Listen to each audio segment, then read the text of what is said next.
이곳에 임재하소서. 주님을 기다립니다. 기도의 향기가 하늘에 닿으니 주여 임재하여 주소서. 이곳에 오셔서 이곳에 앉으소서. 이곳에서 우리를 예배를 받으소서. 주님의 이름이 주님의 이름만이 오직 주의 이름만 이곳에 하늘의 문을 여소서. 하늘의 문을 여소서. 이곳에 주목하소서. 주를 향한 노래가 꺼지지 않으니 하늘을 열고 보소서. 이곳에 임재하소서. 주님을 기다립니다. 기도의 향기가 하늘에 닿으니 주여 임재하여 주소서. 이곳에 오셔서 이곳에 앉으소서. 이곳에서 우리를 예배를 받으소서. 주님의 이름이 주님의 이름만이 오직 주의 이름만 이곳에 오셔서 이곳에 오셔서 이곳에 앉으소서. 이곳에서 우리를 예배를 받으소서. 주님의 이름이 주님의 이름만이 오직 주의 이름만 이곳에 오셔서 이곳에 오셔서 이곳에 앉으소서. 이곳에서 우리를 예배를 받으소서. 주님의 이름이 주님의 이름만이 오직 주의 이름만 이곳에 있습니다.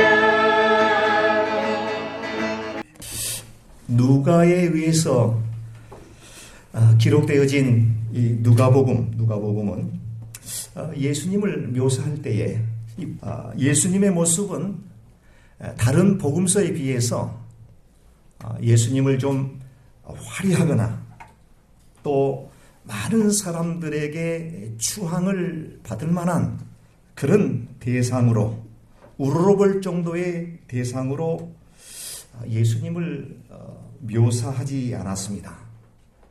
누가복음에 기록되어 있는 예수님의 모습은 아주 평범한 한 인간의 연약한 모습으로 예수님을 그렸다라고 하는 점이 다른 복음서와 좀 특별한 차이가 있다, 이렇게 생각해 볼 수가 있습니다. 그러나 그렇다고 해서 예수님의 권위와 또 예수님의 그 하나님 되심이 결단코 약화되거나 혹은 최소화시키질 않았다라고 하는 점을 우리는 주목하지 않을 수 있습니다.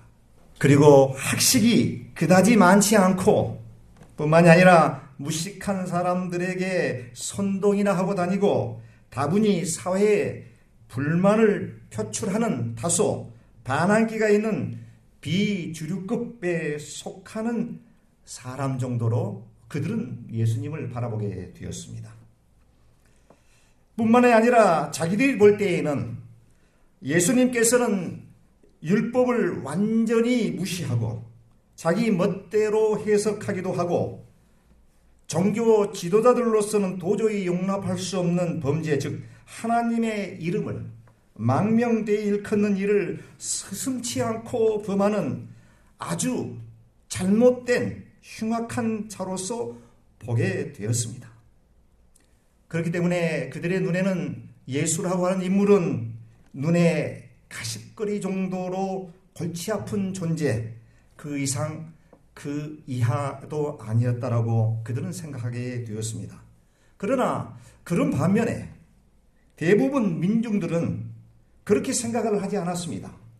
왜냐하면 예수님께서는 사회의 지도층, 상류층에 속하는 사람들, 종교 지도자급에 속하는 사람들, 돈이 많은 부자들, 건강한 사람들보다는 그 반대의 계층에 속하는 천한 신분의 사람들, 몸이 연약한 사람들, 질병 가운데 고통을 받고 살아가는 사람들, 죄로 인해 많은 사람들로부터 지탄을 받고 있는 사회와 격리되어 음지에서 생활하고 있는 사람들을 주로 예수님께서는 찾아다니시고 그들에게 관심을 가졌다라고 하는 것 때문에, 그리고 그들의 친구가 되어 주셨기 때문에 그들은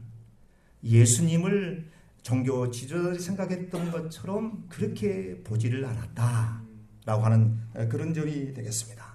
우리 예수님은 철저히 사회적으로 소외된 계층, 연약한 자들, 죄인들, 병자들의 친구가 되어 주셨다라고 하는 것입니다.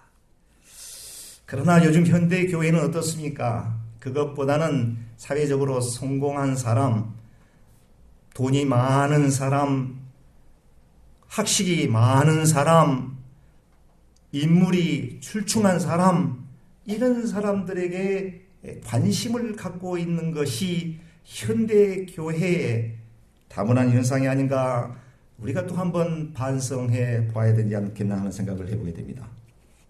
그러나 상류층급에 속하는 사람들, 종교 지도자급에 속하는 사람들 중에는 겉으로 대놓고 예수님을 배척하기는 했지만 내심 마음속으로는 예수님께서 출신 배경과 학벌은 변변찮을지라도 예수의 가르침, 그가 행하신 기적, 이런 모든 것들이 범상치 않았다라고 하는 생각 또한 사실이었다라고 하는 점은 우리가 복음서 이곳저곳 여러 곳에서 그 흔적을 찾아볼 수가 있습니다. 오늘 함께 은혜를 나누려고 하는 누가복음 4장 16절에서 19절에 있는 말씀, 사실 이게 30절까지 오늘 설교에 대한 본문은 이어집니다. 편의상 제가 19절까지를 저와 함께 합독을 했습니다만 오늘 설교에 대한 전체 본문은 마지막 30절까지를 포함하고 있다라고 하는 말씀을 드립니다. 우리 16절을 제가 한번 읽어드리겠습니다. 예수께서 자라나신 곳 나사렛에 이르사 안식일에 늘 하시는 대로 회당에 들어가사 성경을 읽으려고 서심해, 이렇게 지금 기록하고 있습니다. 예수께서 태어나신 곳 아닙니다. 태어나신 곳은 어디죠? 베들레헴, 예루살렘 베들레헴입니다. 그리고 거기서 태어났지만 어린 유전 시절을 지났던 곳은 갈릴리 바다를 끼고 있는 한적한 작은 마을 나사렛이라고 하는 곳에서 변변찮은 시골뜨기, 그런 곳에 지금 오늘 본문이 그 배경이 되고 있다라고 하는 점을 우리가 생각해 봐야 됩니다. 장소는 나사렛입니다. 그리고 회당입니다. 나사렛과 회당. 여러분, 조금 전에도 제가 언급했습니다마는 나사렛은 그렇게 큰 마을이 아니었습니다. 변변찮은, 그저 갈릴리 호수에서 배를 띄워 혹은 그물을 펼쳐서 고기나 잡아먹고 생업을 꾸려나가는 그러한 사람들이 모여있는 곳이 나사렛이었습니다. 그곳에서 우리 예수님께서는 아버지 요셉과 어머니 마리아에서 함께 어린 시절, 유년 시절을 보냈던 곳입니다. 변변찮은 곳입니다. 그곳 회당에 이제 예수님께서 지금 서 계시는 것입니다. 근데 여러분들, 우리가 기도할 때에 그런 기도하죠. 나사렛 예수 그리스도의 이름으로 귀신아 물러가라, 이런 기도를 합니다. 사도행전에 보게 되면 3장 6절에 보게 되면 베드로가 성전 문 앞에서 수십 년 동안 안진뱅이의 삶을 살고 있었던 그 거지 안진뱅이를 이제 베드로가 그 안진뱅이의 손을 붙잡고 이렇게 기도한 것을 여러분들 다 기억합니다. 내게 나는 은과 금이 없거니와 내게 있는 것 내게 주노니 곧 나사렛 베들레헴 예수의 이름으로 합니다.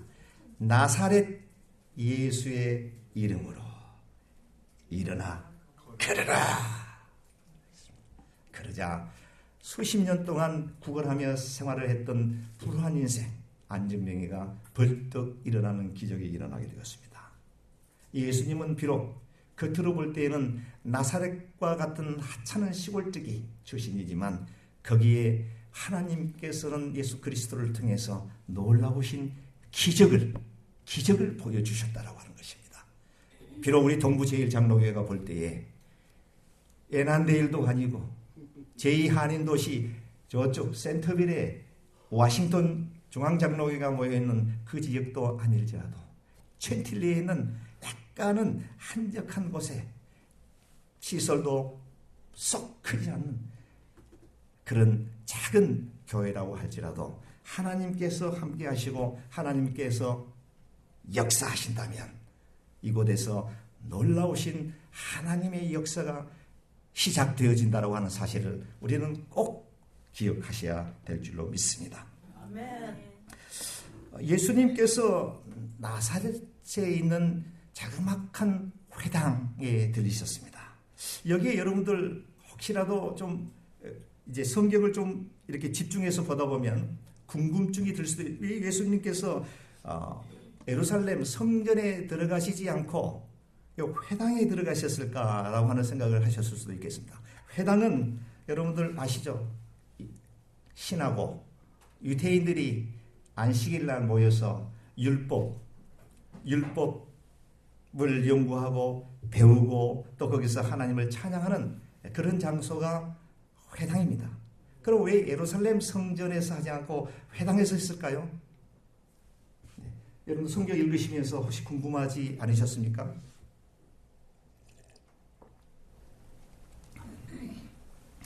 성경을 읽으면서 끊임없이 퀘션마크를 달면서 메모하고 그 메모한 궁금했던 내용들을 다시 한 번 더 이것저것을 살펴보면서 찾아보는 게 굉장히 중요합니다. 예수님께서 지금 이 말씀을 하신 이 당시에는 예루살렘 성전은 어떻게 됐습니까? 없는 상태였다 이것입니다. 예루살렘 성전 하면은 이제 제1성전과 제2성전이 있게 되는데 시간 관계상 빨리 말씀드리도록 하겠습니다. 제1성전은 솔로몬 왕이 지었던 성전입니다. 근데 그게 언제 불타버렸죠? 약 584년경에 이스라엘이 바벨론에 의해서 침공을 당하게 될 때 완전히 불타버렸습니다. 그랬던 예루살렘 성전이 이제 완전히 불타 없어져 버렸고 헤롯 대왕 때 BC 한 20년 정도에 헤롯 대왕이 다시 이스라엘 사람들, 유대인들을 좀 환심을 사기 위해서 성전을 재건하게 되었습니다.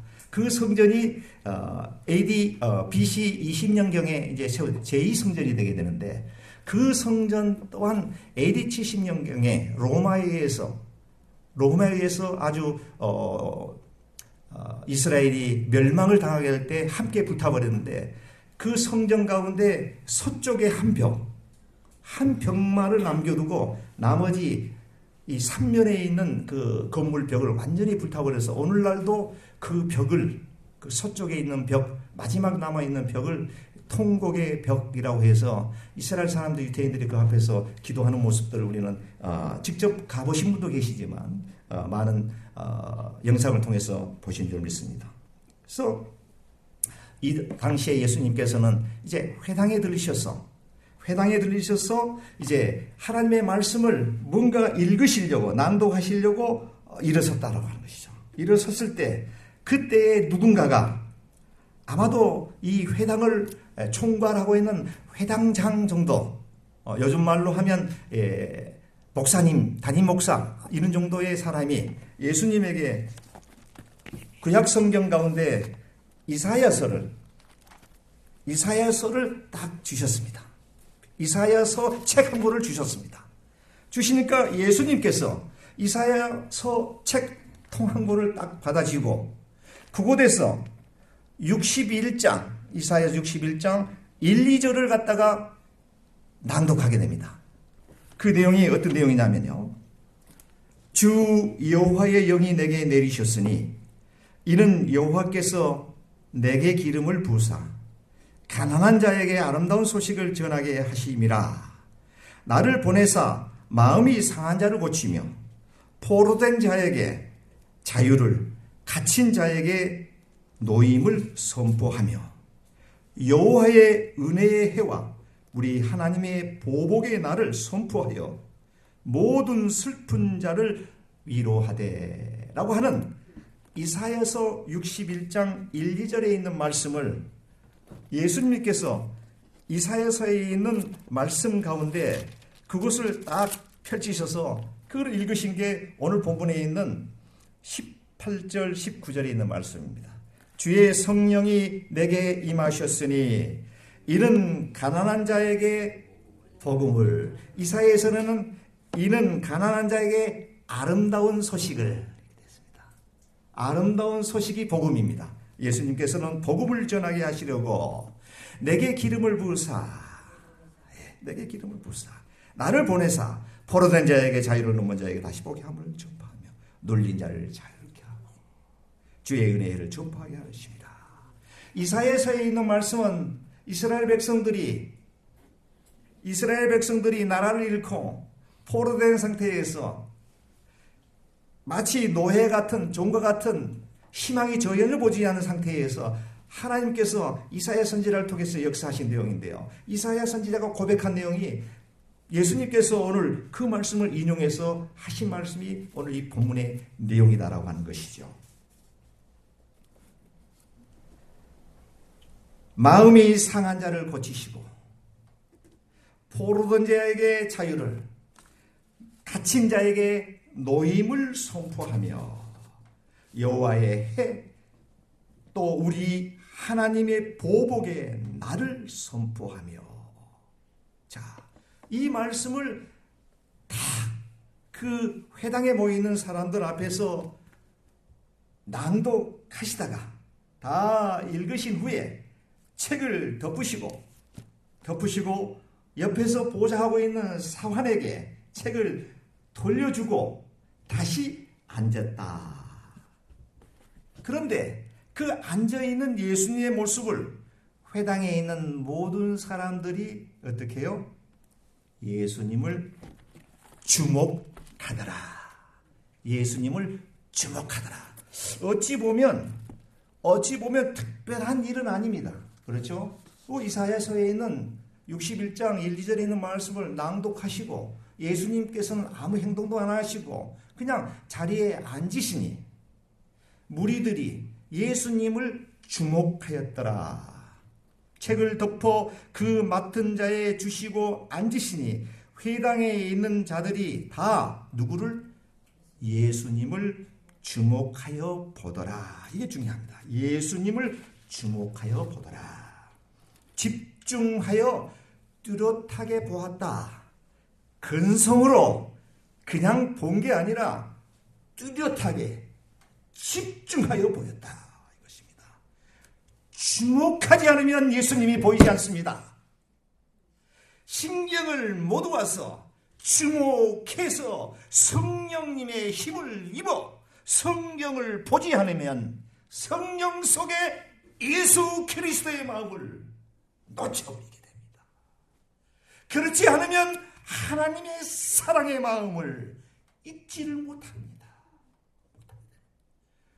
주목하여 보았더라. 중요합니다. 주목하여 보았더라. 우리가 예배를 드릴 때 우리의 시선을 하나님께 주목하자. 몸은 이곳에 있지만 우리의 마음과 생각은 저기가 있고 저쪽 동네에 가 있고 푸른 초장에 가 있고 잔잔한 물가에 가 있고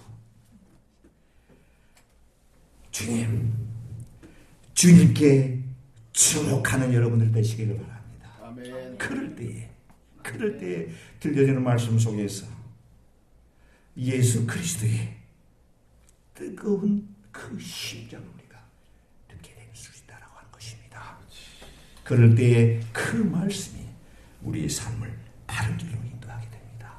그럴 때에 힘이 있습니다. 용기가 있습니다. 환경과 내가 가진 것 아무것도 없다고 할지라도 능력이 예수 그리스도를 주목할 때에 거기서 우리에게 주어지는 놀라운 축복이 있다라고 하는 사실을 우리는 꼭 기억해야 될 줄로 믿습니다. 사람들의 반응은 이제 주목한 후에 그 사람들의 반응은 22절에 이렇게 나와 있습니다. 그들이 다 예수를 증언하고 그 입으로 나오는 바 은혜로운 말들을 놀랍게 여겼다. 이게 사람들의 이제 느낌입니다. 반응입니다. 성경은 그렇게 이야기하고 있습니다. 자, 그런데 이상한 게 있습니다. 그럼에도 불구하고 이 사람이 아니 저기 저 동네 저쪽 나사렛 우리 저 아래 마을에 살고 있는 그 목수 출신 요셉의 아들이 아니냐? 쟤 우리가 어려서부터 다 봤지 않느냐? 요셉의 아들, 목수의 아들, 마리아의 아들인데 라고 의하게 생각하게 됐다라고 하는 것이죠. 의하게 생각하게 되었습니다. 예수의 참모습, 하나님 되시는 성자 예수님, 그 하나님, 성자 하나님의 메시아 되신 예수 그리스도를 보지 못했다라고 하는 것이죠.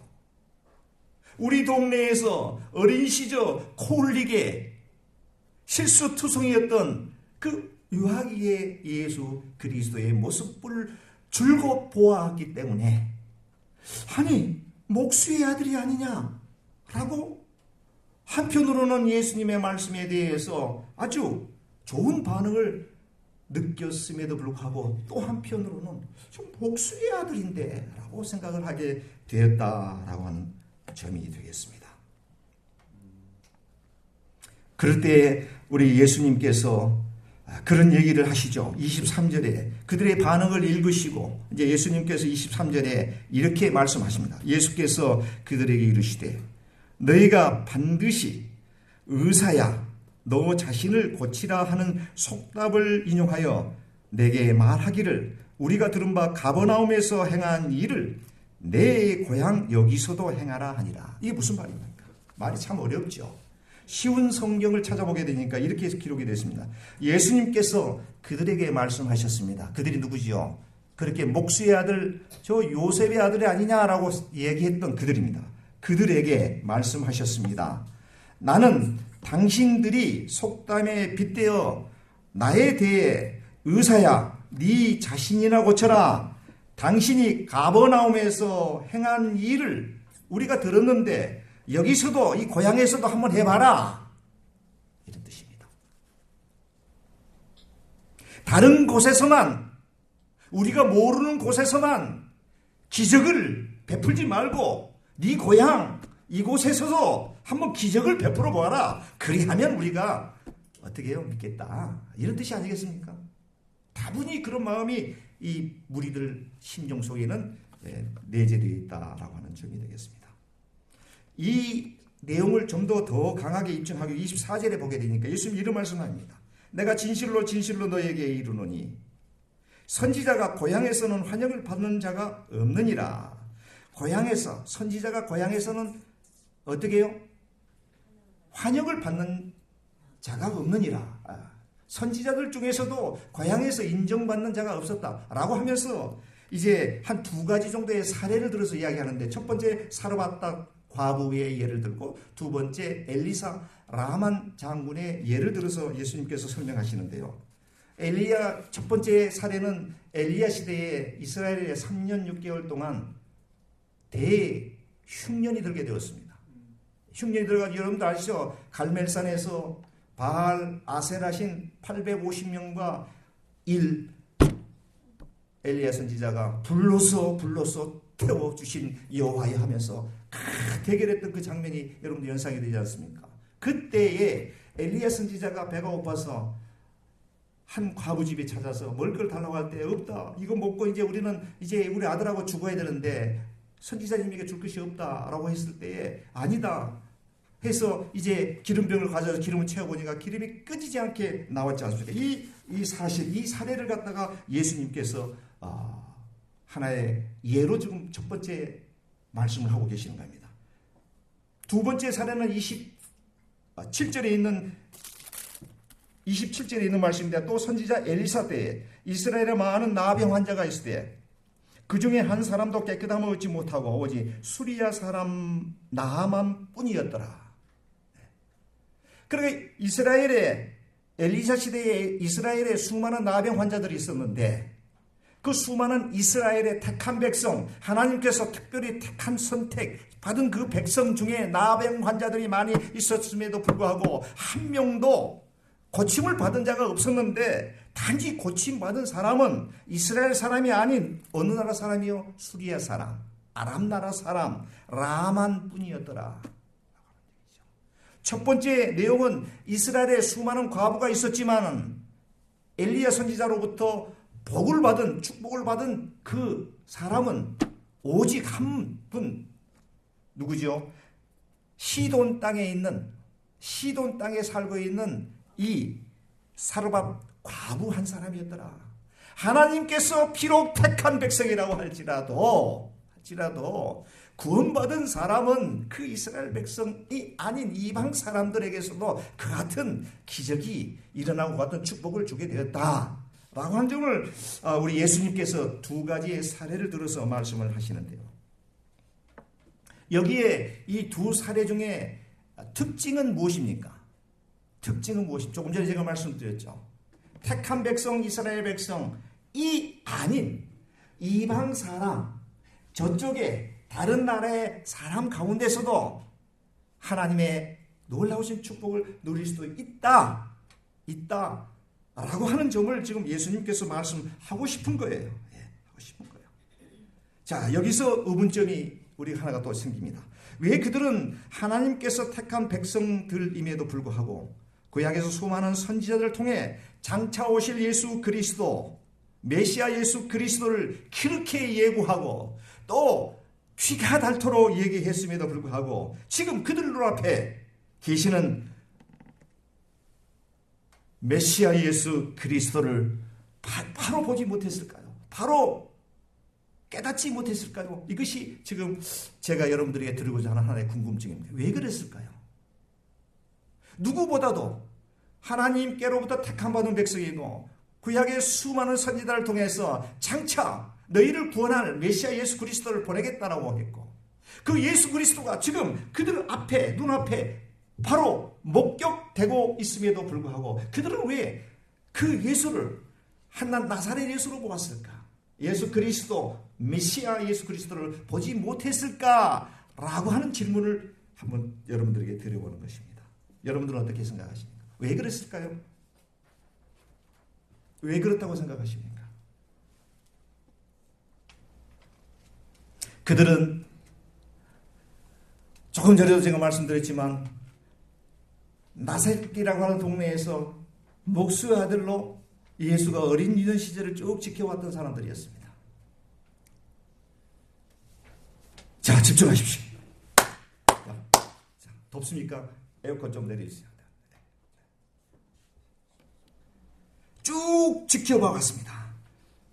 지금 상황은 완전히 바뀌었음에도 불구하고 40일 동안 광야에서 예수 그리스도께서 성령의 충만을 받고 이제 3년의 공생애를 시작하는 가운데서 과거의 어린 시절의 예수 그리스도가 아닌, 예수가 아닌 새로운 모습의 메시아로서의 이제 하나님의 그 공적인 공생애를 살아가는데 그걸 완전히 바꿔져 있는 상황 속에서도 여전히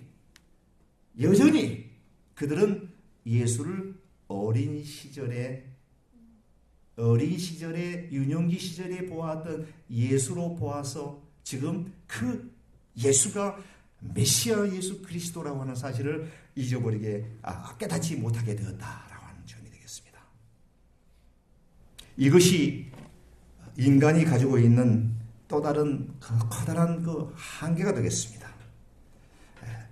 저는 3대째 기독교 모태신앙에 태어난 사람입니다. 어려서부터 어머니 부모님의 손에 이끌려 예배당에 출석을 했고 또 학교 끝나면 교회 가서 친구들과 놀고 또 집에 와서 있다가 또 학교 가고 학교 끝나면 교회 가서 예배당에서 친구들과 놀고 집에 오고 이런 생활을 거의 반복했던 그런 사람입니다.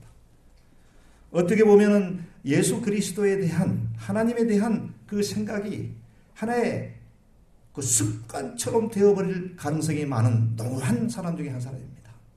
그냥 입만 벌리면 그냥 조르륵 뭔가 이게 나올 만한 그런 상황이 그러니까 하나님의 마음, 하나님의 심정, 하나님의 그 뜨거운 사랑을 제껴놓고 그냥 들어왔던 거 습관처럼 해왔던 거 예배드리고 그냥 뭐 교회 생활하는 거 봉사하고 뭐 하는 이런 모든 것들 교회에서 일어나는 모든 일련의 일들이 뭔가의 감동으로 와달릴 수 없다라고 하는 없을 수 있다라고 하는 그런 가능성이 많은 사람입니다. 신앙생활 오래 하는 사람들은 그럴 위험에 많이 노출되어 있습니다. 습관처럼 드려지는 예배 또 기도도 그렇습니다.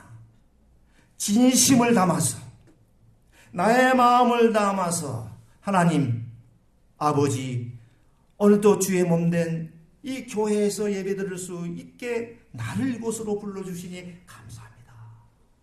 오늘도 예배 잘 드릴 수 있게 해주옵소서. 이것이 기도입니다. 전지전능하시고 무소부재하시고 온 우주를 말씀으로 창조하신 달달달달달달달의 어떤 마치 우리의 내리 속에 박혀있는 주술처럼 이어지는 그러한 기도는 결단코 하나님께서 그 기도를 어떻게 우리가 받으실까? 그러니까 여러분들 기도하실 때 기도가 어렵다라고 하는 생각을 하지 말으셔야 됩니다. 그냥 내 언어로 내가 가지고 있는 하나님에 대한 마음을 솔직히 좀 많은 사람들 앞에서 계속 두렵기도 하고 떨리기도 하면 메모지에 메모해서 그대로 읽으면 그것이 하나님 보좌를 움직입니다. 예수 그리스도의 마음을 움직입니다. 그 기도가 살아있는 기도가 되는 줄 믿습니다. 이것이 중요합니다. 이것이 중요합니다. 이스라엘 사람들이 나사렛 동네에 살고 있던 사람들이 가버나움에서 저쪽 동네에서 행해진 기적 그건 중요하지 않아. 여기서 네가 자라난 곳 이곳에서 한번 베풀어 봐. 그러면 우리가 너를 인정하지. 하는 이스라엘 백성들 타성에 젖어 있었다라고 하는 것이죠. 사랑하는 성도 여러분, 타성에 젖게 되면 우리는 결단코 하나님의 음성을 듣지 못합니다. 성경을 아무리 읽고 또 읽고 또 읽어도 그 속에 담겨있는 하나님의 놀라우신 하나님의 사랑을 우리가 지나쳐버리게 된다고 하는 것이죠. 설교를 아무리 들어도 타성에 젖어 있다 보면 그냥 재미있고 유쾌하고 그냥 배꼽 빠지는 그런 아주 그냥 코미디어 같은 개그 같은 얘기를 하면 뭐 재밌다 하지만 이 성전을 따라고 나면은 됐어요. 다 사라져버립니다. 우리의 감성을 다시 회복해야 됩니다. 죽었던 습관화되어 있는 우리의 신앙의 모습을 이제 바꾸셔야 됩니다. 예수 그리스도를 만났을 때 그 첫사랑 예수 그리스도를 진짜 영적으로 만났을 때 그 첫사랑의 그 사랑을 회복해야 될 줄로 믿는데 여러분도 그렇게 믿어지십니까? 그걸로 회복하셔야 됩니다. 그렇지 않으면 아무리 화려하고 아무리 멋있게 예배를 드린다고 할지라도 우리 하나님께서 그 예배를 과연 기쁘시게 받으실 수 있겠냐 하는 것입니다. 그리고 뿐만 아니라 그 예배를 통해서 험난한 이민생활 가운데 우리가 어떻게 승리하며 살아갈 수가 있겠습니까? 조그마한 바람이 불어도 우리는 쉽게 무너질 수밖에 없는 그 같은 정말 비참한 껍데기는 크리스찬이지만 우리의 삶 자체는 난 크리스찬보다도 못하는 찌질한 삶을 살아갈 수밖에 없는 연약한 존재로 남아있어요. 그게 하나님께서 원하는 우리들의 바른 삶이 되겠습니까? 아니지요. 아닙니다. 그렇게 살아서는 절대 안 될 줄 믿습니다. 순간순간 하나님과 나와의 영적 교제를 통해서 감동이 느껴져야 됩니다. 말씀 하나를 읽을 때 한 구절 속에서 하나님의 마음을 느끼고 예수 그리스도의 십자가의 보혈을 우리가 생각하면서 우리의 눈에 눈시울이 뜨거워지지 않는다라면 한번 우리의 신앙을 점검해 볼 필요가 있다는 것이죠. 나는 혹 습관처럼 신앙생활하고 있지 않은가? 주의 용서하여 주옵소서. 주님 만났을 때 그 감격했던 그 첫사랑을 다시금 회복하게 하여 주옵소서. 여러분들 기도하셔야 됩니다. 기도하셔야 됩니다. 그리할 때에 하나님께서 여러분들의 영의 눈을 활짝 열어주시고 영의 귀를 밝게 하셔서 찬송을 부를 때에 찬송 속에 나타나는 가사의 내용 속에 이것이 바로 나를 위해 그리스도의 십자가에 죽으시는구나 라고 하는 것을 우리가 깨닫게 되는 줄 믿습니다. 그리할 때 예수 그리스도로부터 부름받은 저와 여러분들의 삶이 하나님께서 원하는 축복된 삶으로 나아가게 될 줄로 저는 분명히 믿습니다. 믿습니다. 그 뒤의 내용은 성경 읽어보면 다 그냥 알 수 있습니다. 사람들이 그 얘기를 듣고 너무도 화가 치밀 올라서 아니 우리를 무시해도 그렇지 저 목수의 아들 주제에 뭐 지가 하나님이 된 것처럼 메시아가 된 것처럼 그런 정말 말도 안 되는 쓰잘데기 없는 얘기를 해서 우리를 이렇게 화가 나게 만듭니다. 예수님을 끌고 가서 낭떠러리에다가 세워서 밀어 떨어뜨려 죽게 하려고 했는데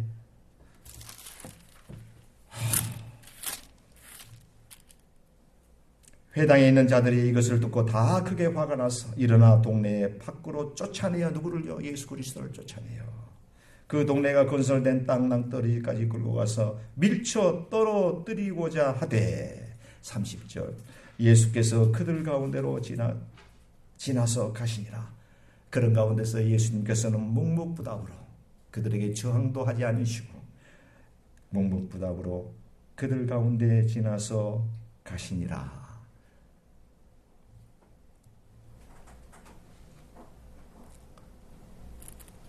우리 주님의 모습이 보여지지 않습니까? 성난 무리들 틈을 그대로 지나가시라는 것입니다. 저항하거나 반항하지 않고 그냥 당신이 하실 일 다 마치고 지나치시는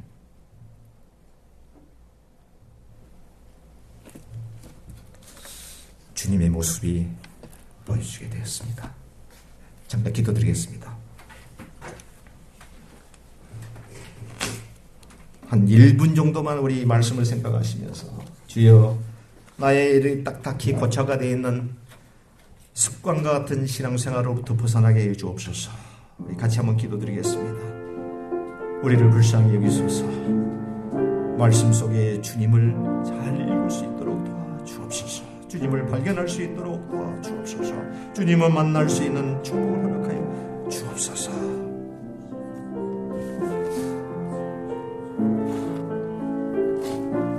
성찬위원 성찬 예식 준비해 주시기 바랍니다.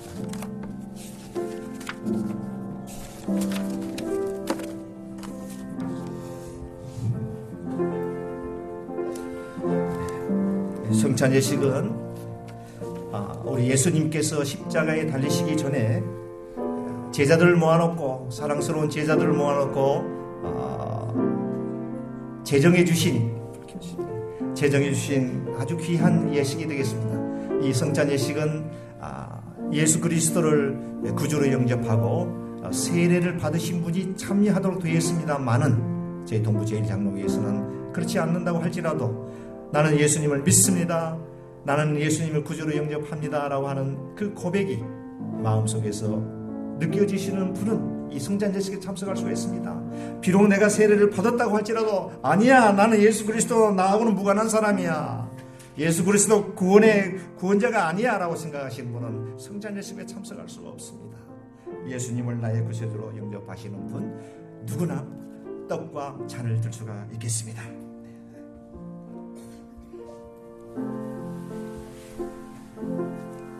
주 예수께서 잡히시던 밤에 떡을 가지사 축사하시고 떼어 가라사대 이것은 너희를 위하는 내 몸이니 이것을 행하여 나를 기념하라.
이것은 하늘로서 내려온 떡이니 조상들이 먹고도 죽은 그것과 같이 아니하며 이 떡을 먹는 자는 영원히 살리라. 우리 떡을 드시겠습니다.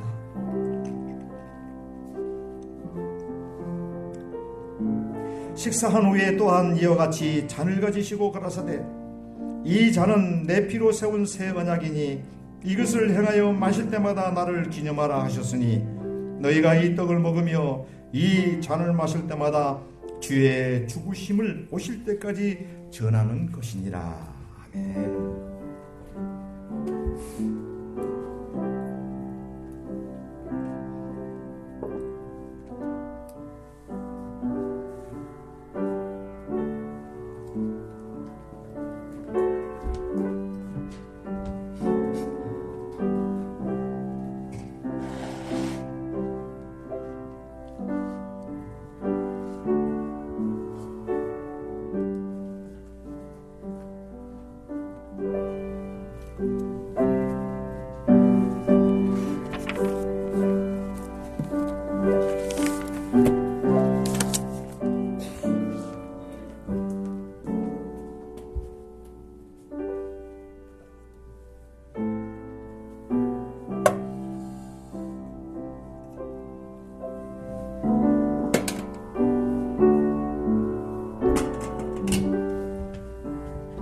율법을 쫓아 그의 모든 물건이 피로써 정결케 되나니 피 흘림이 없은즉 사함이 없느니라. 저가 빛 가운데 계신 것 같이 우리도 빛 가운데 행하면 우리가 서로 사귐이 있고 그 아들 예수의 피가 우리를 모든 죄에서 깨끗게 하실 것이요. 아멘. 이 잔을 들도록 하겠습니다.